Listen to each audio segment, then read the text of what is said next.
Bonjour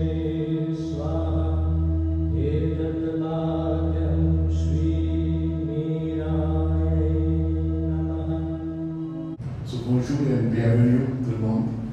You know, we are all celebrating Sri Aurobindo's 150th anniversary. Sri Aurobindo is not only a revolutionary, a poet, a yogi, but he is also a lot.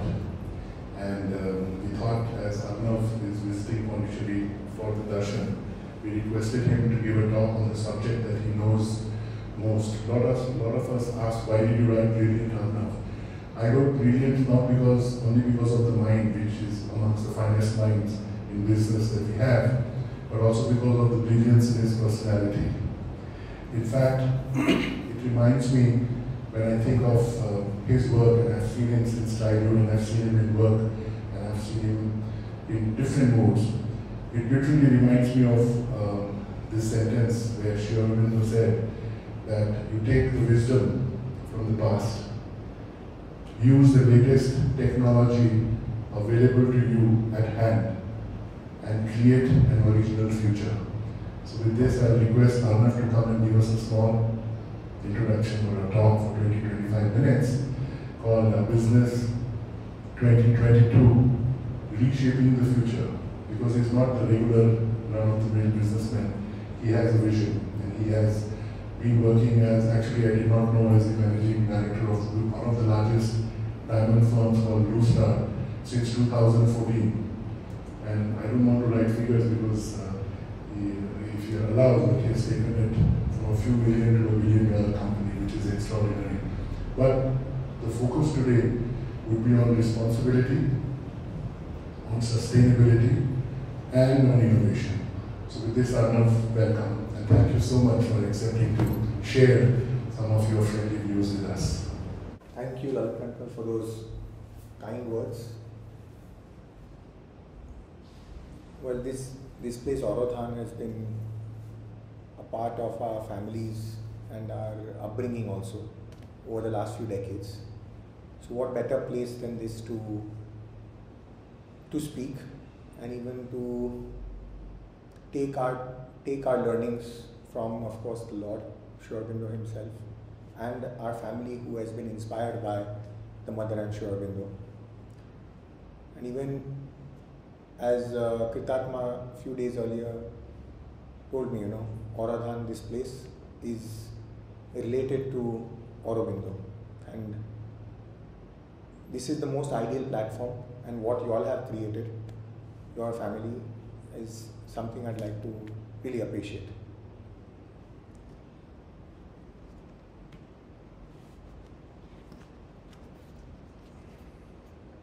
Let me start by a statement that, or a quote that most of you all must have heard at some point in your lives.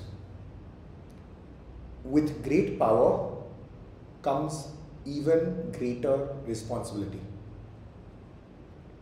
How many of you all have heard this statement? Kritatma, where did you hear this?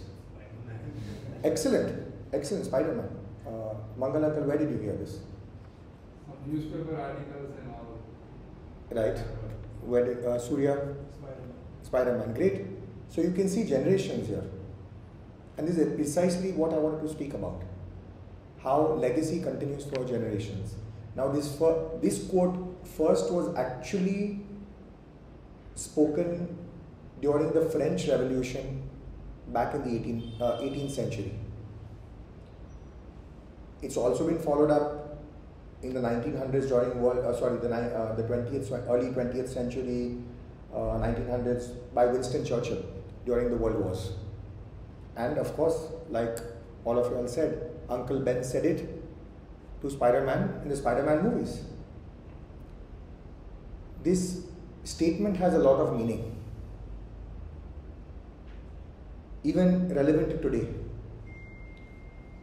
Today, businesses and corporations are becoming bohemian mammoths, some even larger than countries' GDPs, like Apple, Google. I mean, 4 of them put together is larger than the Indian economy. And each of them individually can be greater than most of the other world's economies. So you can understand the power they execute.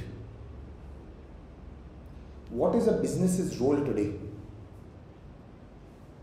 They have to create innovative and value-added products and services to improve the lives, comforts, demands of consumers. But it has to be done so in a sustainable, responsible and transparent fashion. I would like to emphasize today's talk on these three requirements or attributes that a company and an organization needs to have in order to get to forge its future. And as Lalit Uncle mentioned earlier, the three words importantly are responsibility, sustainability and innovation. Now, responsibility starts with being aware, being accountable and being transparent. Doing right what is not just for yourself but for the greater communities around us. At a corporate level, it starts with business ethics and best practices to be followed. And this ethos has to run throughout as a group, as a team and as an individual, without which it will not work. One kind of responsibility, environmental, for instance. Our earth is the greatest gift bestowed on man. The environment, the people, and the values we uphold are what puts the responsibility on us to preserve, protect, and enrich this God's gift to us for future generations. Nations and governments today have also made this a priority. Environment is a high agenda item, and there have been a lot of concessions and tax breaks given for creating environment-friendly energy through renewable means, such as wind, solar, hydro. And today, they have made sure that there is economic and social benefit to us for adopting some of these measures. Now, the United Nations in 2015 came up with a charter where they wanted to improve the lives and create a sustainable planet by 2030. A lot of those points in the charter, there were about 17 points, 17 markers that they had put to eradicate poverty, to improve, to prevent exploitation, to help the environment, marine life, land life. And this is not from the perspective of a corporate. This was more a general one, but it is totally applicable to corporates today also. Now, for example, what do companies need to do in these kind of situations? We need to, it's not about, we're going to look at our own social economic benefit, like own economic benefit, does this make money? But today even governments are being part of this process. Just to give you an example, we had installed a wind farm back in 2008, a windmill back in Kutch in Gujarat, where the winds are quite powerful. Today, that alone is providing more power or generating more power than our factories themselves combined. But did we ever speak about that? No. But what we don't realize is the government has done enough, has given us enough opportunities to make sure that there's economic value out of it for an organization, and we're giving back to society, doing better for the planet. And this is what companies now have to come in sync, put it in their business ethos of how these practices can be part of their core. This was just environment responsibility. What about the other kinds of responsibilities that we have? What about social responsibility? Equal opportunities to all, helping communities around us, and giving back to society. All these parts are very important. We keep talking about women empowerment. Up to about 100 years ago, I don't think for the last few thousand years, women were ever given an equal opportunity in this male-dominated world. And we have seen big strides, the largest of strides in this last century. Today they are treated as not only equals, but we also see that there is much more to gain from their experience, their patience. You know, pregnancy even, for example, teaches patience, and these are values that corporates are now putting in their company's ethos. I was in America last month. My best friends there delivered a baby, and you will not believe in that organization they are giving paternity leave as much as maternity leave. And his wife may probably start her job even before the husband. These changes are happening because how organizations, how the world, how the ecosystems around us are changing and evolve and constantly evolving. What about governance? Organizations today must be transparent and have best practices embedded in all they do. There are government laws, of course, to prevent child labor, exploitation of labor, minimum wages. For example, in India, we keep increasing minimum wages every year. Corporate social responsibility spends. You know, when CSR first came out, I was so upset as a businessman. You know, what is CSR? A corporate today has to spend 2% of its earnings on CSR spends. We all first looked at it and saw this is pure additional tax. It's an additional tax burden to us. I would be discussing with Papa, we constantly discuss, you know, aren't we doing things already, but they can be counted, they may not be counted. But what we don't realize, on the other side, there are so many areas that we can actually help in and also benefit as an organization. Last year, for example, we put up solar panels on our factories. It's only generating 3% of our factories' additional electricity burdens. But it's a start. And the ROI, the return on investment that all companies talk about, is even greater in the longer term period than FDs, for example, fixed deposits. So why not engage in such practices? When the whole ecosystem allows for it, we all can grow. Not as just an organization, but as nations and as the world. Now, when we spoke about, you know, child labor, exploitation of labor, these are just starting points. This is just the bare minimum barrier to begin with.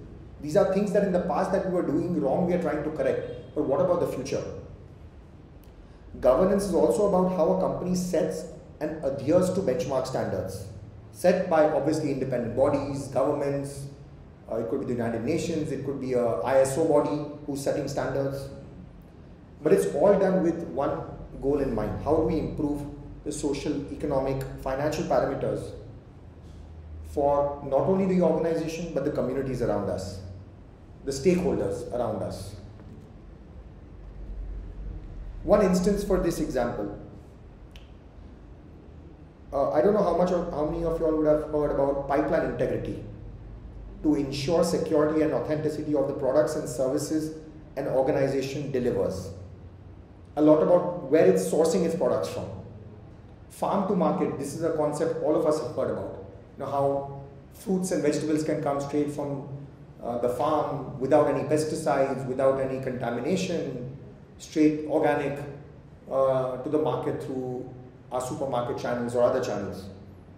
But all these things are happening because the consumers are also becoming more aware. They're demanding more answers from the supply. And this is creating economic benefit for corporations also to adhere to these standards.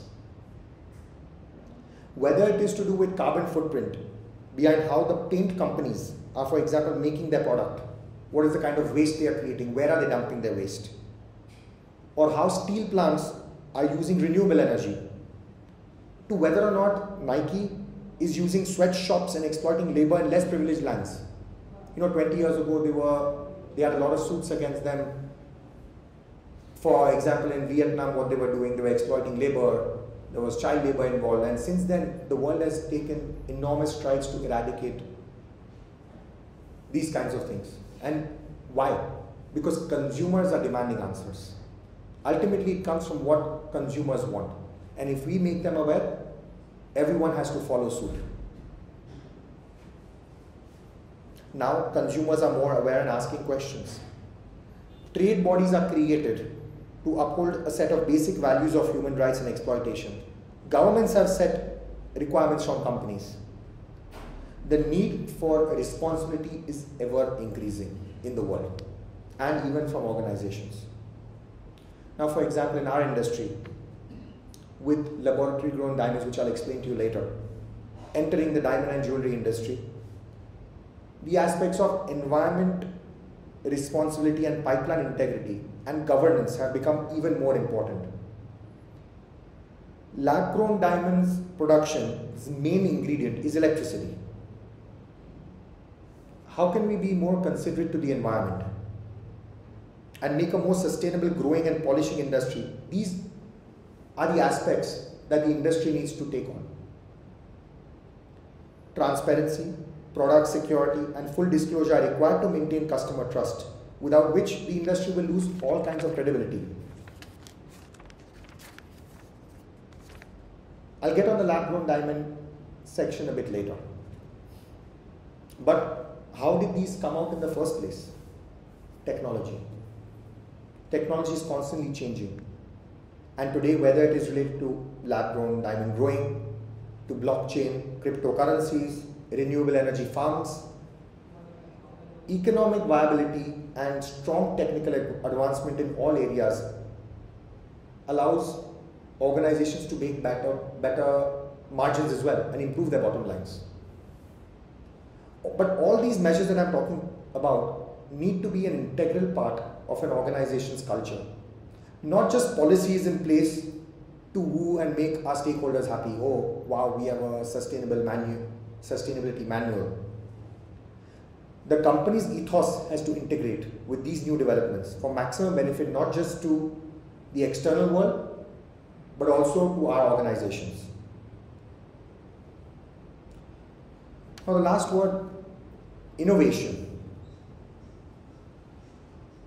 Like Lalit Uncle mentioned earlier, there has to be constant evolution. That's what Sri Aurobindo has also spoken about, of the human psyche, of the human race. This is innovation. This is the core of God's work. It is another synonym for creation of something new. A new world, a new product, a new way of doing things. Destruction also is the beginning of a new creation. Is the start, the ignition part of a new creation. Now, why is innovation so important? We all have also heard the phrase, change is the only constant in this world. Innovation and novelty is what is the revolution of this change. And with that, there is also a constant evolution of the human psyche. This works for organizations too. Innovation and redrawing boundaries is what is helping evolution of our human race. Corporates become white elephants as they grow, and their adaptability to change becomes a greater challenge. Do you know, a century ago, which were the companies who had the largest market cap in the world? Like how you have today your Microsoft, your Apple, your Googles, who you think are non-destructible. They have the best balance sheets, the highest cash on their books. Could anybody guess which one? Railroad companies. Great point. Automobile industry. Automobile industry, great point. So actually there were two companies, shipping companies, very close to what you were saying. One of them who had made the Titanic. In 1905 odd, they were the ones having the largest market cap. In 1920, both were bankrupt. Why? Lack of innovation. Other industries took over. This is the biggest challenge of an organization, to become a white elephant. Because change then is even more difficult to create. Because we always bask in our past glory. We have done it this way, this is the only way to do it. It happens in our families as well. Because old customs are carrying on, we think that is the way of the future. Customs is different, ways of doing things is different. But that is revolution. This is why corporates have started focusing much more on creating new products to buy out new companies at absurd prices so as to remain abreast with new changes, to remain relevant for the future. Look at an example of a successful company, Walt Disney. We all know Walt Disney was originally started just as amusement theme parks a few decades ago. What all have they done? Let me share with you. They went into animation, animated movies, they went into media. Today they're the largest producer of movies in the world.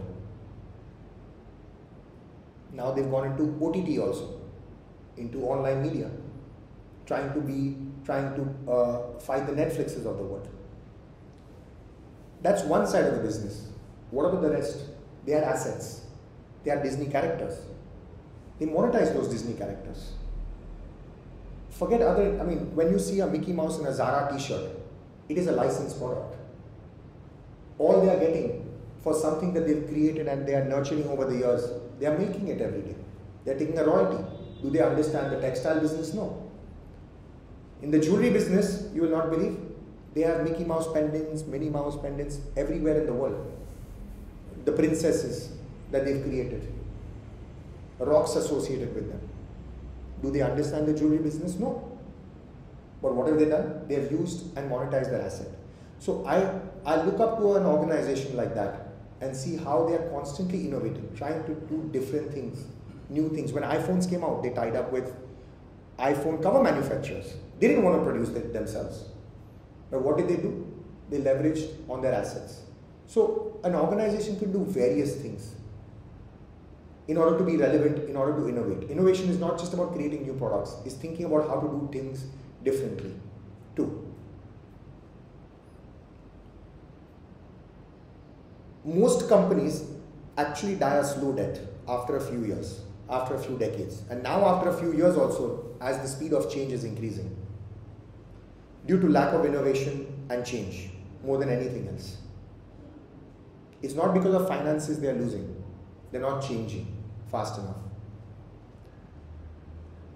You bask in the glory of your successes whilst thinking you have reached your end goal by being profitable and creating some product or system that the world wants. But that is the irony. The life of a successful organization is not a race which ends in a victory. It is a never-ending marathon. Humans love the idea of extending their lives through new medical innovations with an idea that one day we can live forever. You know, me and Papa constantly have this discussion where he always finds that any kind of new innovation which is extending our life, he feels we are defying nature. But that's what humans have done through millions of years. The average lifespan of a human being was 20 years, which has today gone to about 85 years, as an insurance agent told me yesterday in Bombay, that they're expecting an Indian to live an average of 85 years. That's the benchmark, which was just 70 less than 5 years ago. All this is due to medical advancement. And we are constantly doing that. Yes, some other body parts will become a bigger problem. For example, Alzheimer's will come in, cancers will come in. All these have existed even centuries ago, but we never knew about them. Why? Because we barely made it to that point. But humans will always constantly try to find a way to even beat that. And for an organization, it is very similar. And that is innovation. If an organization also fails to innovate, find new ways, new areas to work, it could be totally outside the current industry that you're in, you will become irrelevant over time. And this is that never-ending marathon that I speak to you about. An organization's goal should be, I want to live forever. I want to be relevant forever. I want to be in the consumer's minds forever. And it is not just about new products, new technologies, but also about new systems. How you run the organization, how you work with changing political, social climates, change with culture, culture between different generations, culture between different people. If you go from India to Botswana to the United States, there's changing of culture also. But it all again starts by first being aware. Self-awareness. I would like to quote Sri Aurobindo's words from Dharma, which was his analysis on the Gita. The universal vision is an essential and important part in Gita.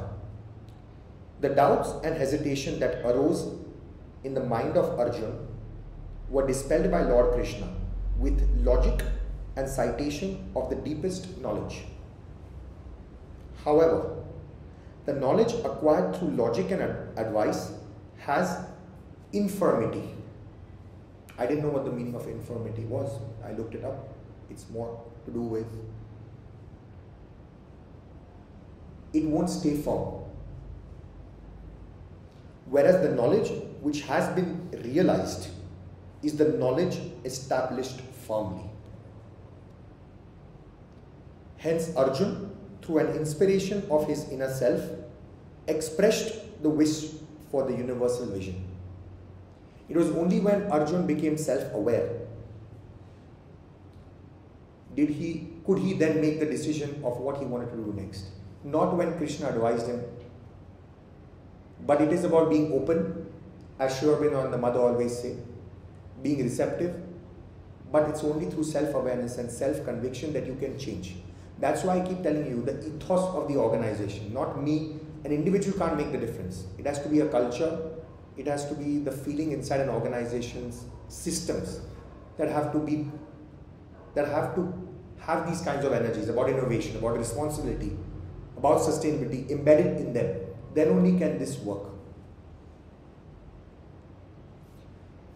I want to further read a little passage from Sri Aurobindo's analysis of the Bhagavad Gita. I feel this encompasses all notions of what we have been discussing today. It will be very different. It's nothing to do with business, but it's very relevant. Sri Aurobindo writes, "It is true that in the battle of Kurukshetra, the dynasties and progenies had perished. In this battle, the might house of Kurus was in a way obliterated. However, if by perishing of the Kurus, entire India was saved, then it was not a loss but gain for the Kurus as well. It may so happen that for the welfare of the race and the world, the dispute within the family, the killing of the cousins in the battle becomes the only course left. In this way, if there is fear of total destruction of the dynasty, then even that cannot be stopped for the good of the world and the human race." Now, hear these lines. "In this age, the nation is the foundation for righteousness, dharma and religion. Protection of the nation and human race is the principal religion of this age. Genocide is an unpardonable sin. But if there comes such an age when a bigger human society can be established, then the wise and the men of action would fight for saving the race, the way Bhishma, Drona and the others fought for the protection of the house of the Kurus. On the other hand, Lord Krishna, becoming a revolutionary, would start a new Kurukshetra for the good of the world." This is talking about world destruction. How is this relevant to businesses? This is deep in so many levels. Whether this is in respect of all our families, our nation, personal or even at an organization's level, this is applicable throughout. Krishna is the change, is the revolution, is the innovation. Kurus trying to remain the same way like they were is most corporations who have basked in glory and feel they will remain so eternally. The battle in the context of organizations is the competitive landscape where if one doesn't change with times, with changing consumer behaviors, with changing landscapes of nature and communities around us, they too will struggle.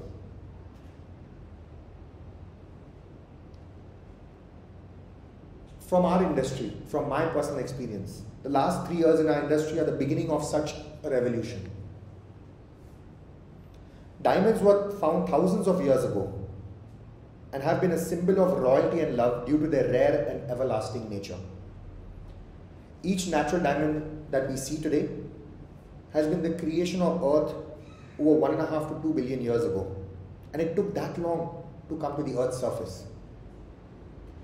In the last 3 years, most of it during the pandemic, there has been a seismic change within this industry.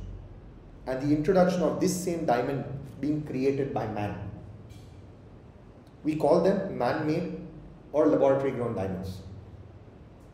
This actually has been on the cards since the 1950s. But finally, through technological breakthroughs, they are now produced in an economically friendly and efficient manner. Combine this with the growing need of transparency and environment-friendly requirements of the consumers, especially that of the West, and slowly coming to the East as well. For example, electricity, I told you earlier, is the largest input. Here, there is no digging of holes, killing the ecosystem where mines are being made. But because we are at a cusp of a beginning of the industry, how can we make a difference?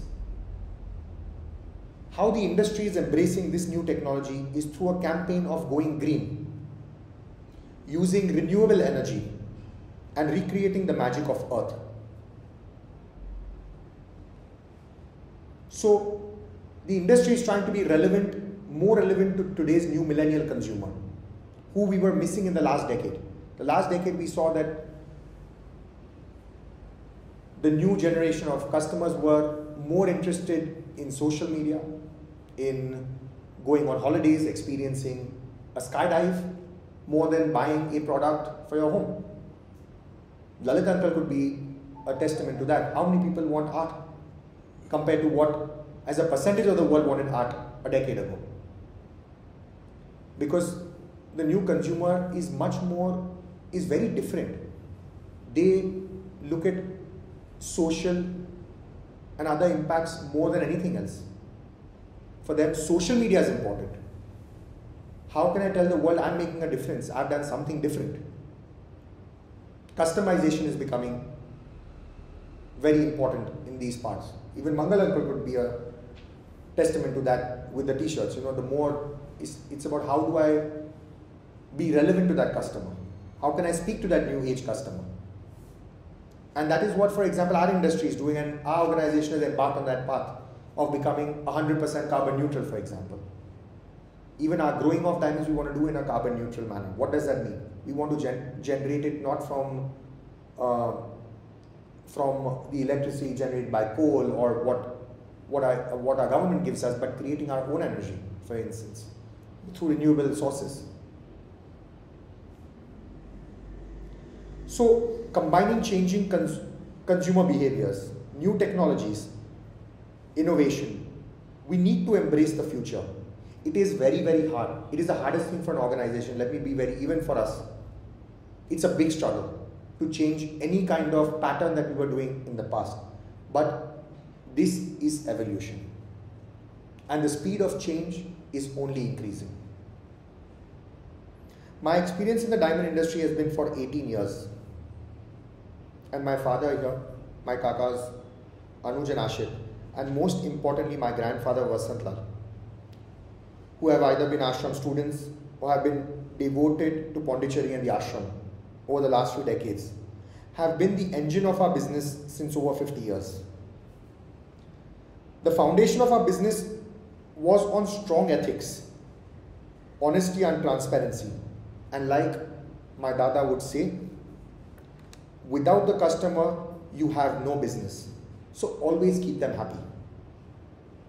With this ethos, we have thrived and struggled through many storms, but always keeping in mind the core values of being responsible and continuously trying to innovate and woo the customer.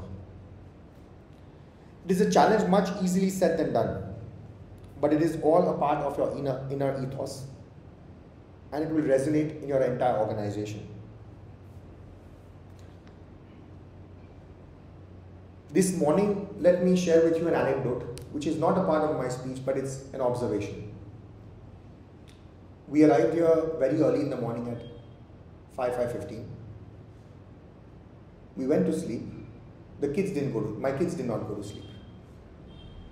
And my 11-year-old son, my 10-year-old daughter, and another friend of theirs, who's again 10 or 11, they went outside since about 9 o'clock or 8:30 in the morning and set up a lemonade stall on the promenade. It's the first of its kind. I have never done it in my past year. I didn't even know that they had done it. They had made posters.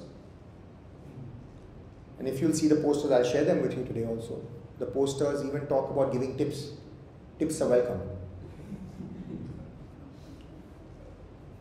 And by the time I came here, in 2.5 hours, they'd already sold more than 100 or 120 glasses of lemonade. But importantly, what I learned,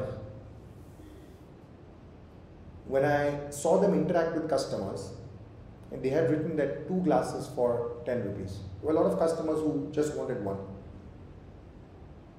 They did not budge.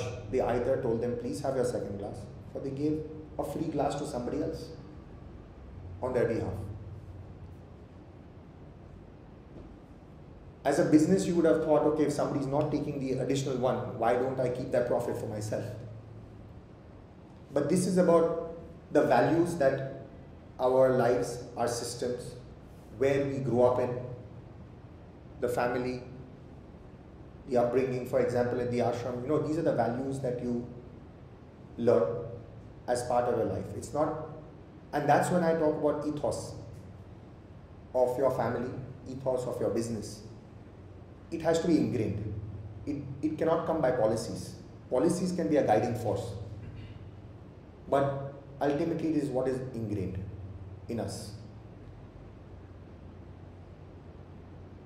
And coming back to what we were discussing, all these aspects about responsibility, sustainability, looking at about the environment, thinking about our future generations, imbibing that with our organizations today. And of course the innovation part, that without which there is no evolution. These are the pillars least spoken about in an organization's success today. We all talk about what an amazing just product that they have. Oh, they were just there at the right place at the right time. But it's these core values that help an organization be relevant in the long run. And we are here not for that 100-meter sprint. We are here for that never-ending marathon. And these are the most relevant pillars which will help us go slowly, but go for the long run. Thank you.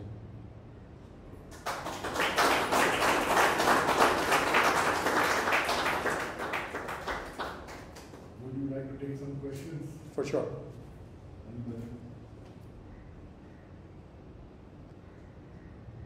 Yeah, I find that most of the time government is driving the policy. Companies are not self-regulating, or a group of companies is rarely self-regulating themselves. So what needs to change for that to happen? Because they're always being guided by governments, and obviously governments take time to make decisions as well. You have a very valid point. But that comes from the core of how evolution of humans have happened. Why did taxation come about? If we were all holy people and we would just work in that, if governments would not collect taxes, would we be giving our share due for the common good of society? So it's always the chicken and the egg situation. And I think what the governments have realized is facilitate it. Don't try to force it.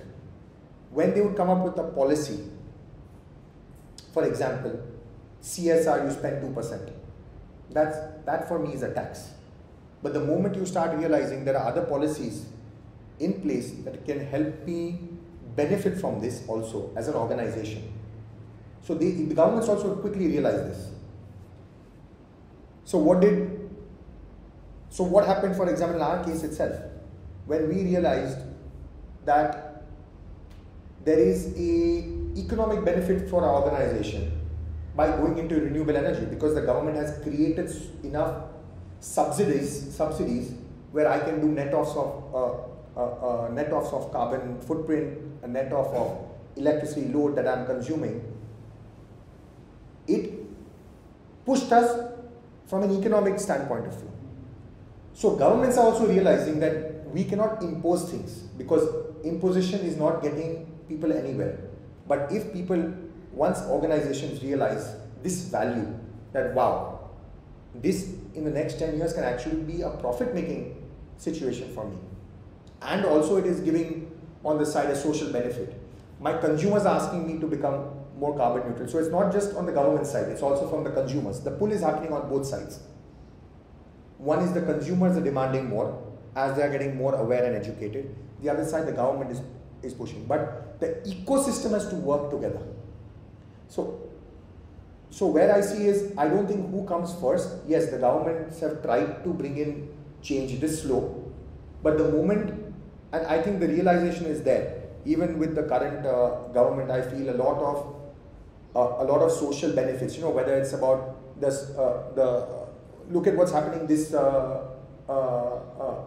week from 13th to 15th of August by holding our Tirangi agenda outside the houses. The spirit of being Indian.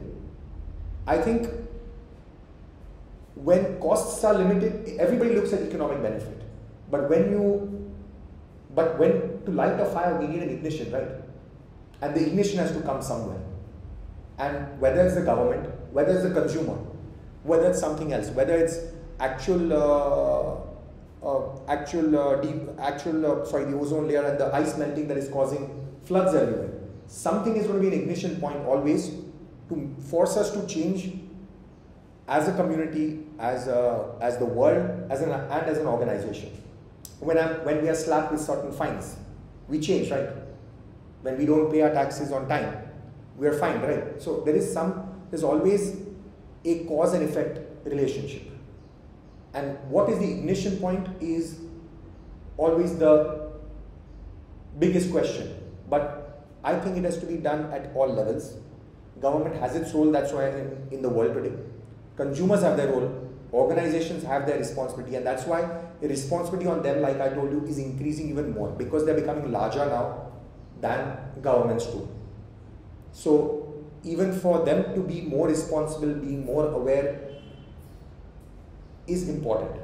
And you told me the government side, that's more in India. What I'm seeing in the West is the consumers are demanding more answers. Europe also. Europe, United States also increasingly, they ask their questions.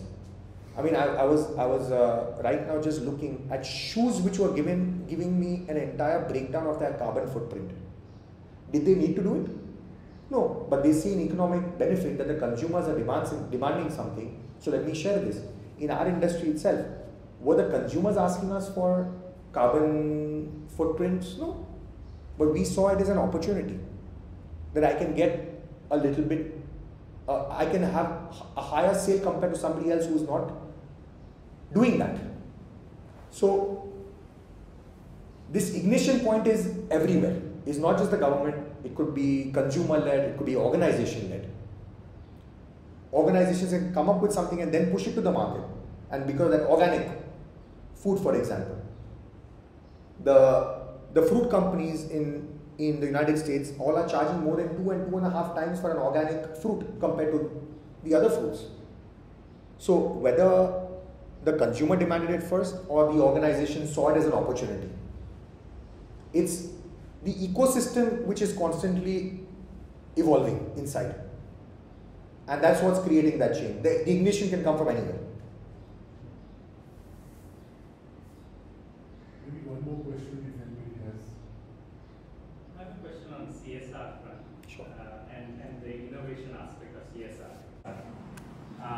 So it can be seen as a tax, or it can be seen as, let's say, how can I do something good and also benefit from that. So there are two models there. The third model could be that where you're taking a larger problem as an industry, let's say, in your industry perhaps, a larger problem which is not necessarily confined to that one individual organization, and then therefore pooling the CSR resources, let's say, and then solving a bigger problem that is much bigger than even your perhaps it touches the industry. So have you seen innovations like that in the CSR front, not just in your industry but elsewhere as well? For sure, we've seen that. It comes in different forms. So there are industry bodies everywhere, whether it's a gun lobby, whether it's the diamond business or a textile business, Amul, for example. All of them have one thing in common: they're looking after the interests of their members, how to promote their product, and whether it is for social reasons or environmental reasons or the world's greater reasons, I don't think those are the aspects they're looking at. But if they are actually tying up, if they're actually benefiting from certain activities like that, they are definitely doing. So let me give you an example of the diamond industry, for example. We've never spoken about, people have heard about conflict diamonds. I don't know who's watched Blood Diamond, and it's quite an old movie now. Maybe the young generation has not watched it, but about 20 years ago, Leonardo DiCaprio came up, was acted in a movie called Blood Diamond, which spoke about how diamonds were being used in a particular country in Africa, Sierra Leone, to actually promote rebel wars. So to fund, not terrorism, but fund purchase of guns so that the wars could keep continuing, the civil war could keep continuing. And that's when the topic of conflict diamonds came about. And how did the industry react to it? They came up with policies, they all got together, they came up with a policy of how do we make sure, this was less than even 0.5% of the world's diamonds, but it had a much worse impact. And so first the body came up with, for example, objective measures. What we would call blockchain today was started back in the diamond industry about 20 years ago, where we started monitoring the flow of rough diamonds from one country to the other. It was more at a very high level. Today, for example, that blockchain has evolved. Now it's coming into actual blockchain with an Ethereum-backed blockchain, for example, where we are tracking every diamond even as it goes to the consumer. And how has that helped the industry? Now, governments of African countries are talking about how those diamonds have done good in their communities. They are giving their stories. They are talking about the empowerment they've created, the schools that they've built, the medical facilities they've built in Botswana or in South Africa or in Namibia. And why has it been allowed? Because technology has allowed us to do so. And the industry got together to talk about this story. It was not a one-sided effort. But when the industry is in peril, they try to find a new way out. Tomorrow, for example, Amul, when it would talk more about why milk is not bad, it's not in their interest that, there's all schools of thought that is milk good for your child or is milk good for humans? Is it an actual thing that humans should have? But Amul will have its own set of advertising as a cooperative society to promote why it is good. Talk about why is it important for consumers to have that product. And it's an industry-wide effort also which helps in those kinds of things. And then they talk about, and now the CSR activities is also coming as part of that marketing, of that product. And the diamond industry and various other industries have seen that happening. Even, for example, Nike, even shoes, they always donate a part of their proceeds to help communities in where they're manufacturing their shoes, for example. So it's all a part of a marketing story because consumers are getting aware. So industries do get together, companies can do it themselves. It's that ignition, where fire on all fronts, as we say. So thank you very much for giving me this opportunity to speak. I hope it wasn't it was very different. It's something I've never spoken about. It's not about our industry. It's not about how to do business or how a business is run, but it's about the values that I feel are important for the everlastingness of a business. And it was a very different topic, but it's something that's come out recently only because of the efforts that we've taken as a company, the changes that have happened in our industry, which we also have to now foresee and make sure that we're getting ready for the future. So thank you very much, all of you. It has been an amazing audience. Thank you. So that was a wonderful exposition of where companies should be headed in the future. And obviously, as Mahatma Gandhi said, that earth can provide for every man's need, but not for every man's greed, right? So we've got to be aware of that, and there's no way the earth can sustain the current mode of functioning, the way we are consuming and the way we are treating the earth. So I think going forward, organizations can, and I think that's a very good point, that it requires an ignition. We're like all frogs in the well. Keep hitting the water slowly, we don't worry about it. And then suddenly there's a crisis and we're all running to solve that crisis. I think, so hopefully we'll have more crisis, because that's the only way human beings will learn and change. Thanks again, Arnav, for a wonderful talk.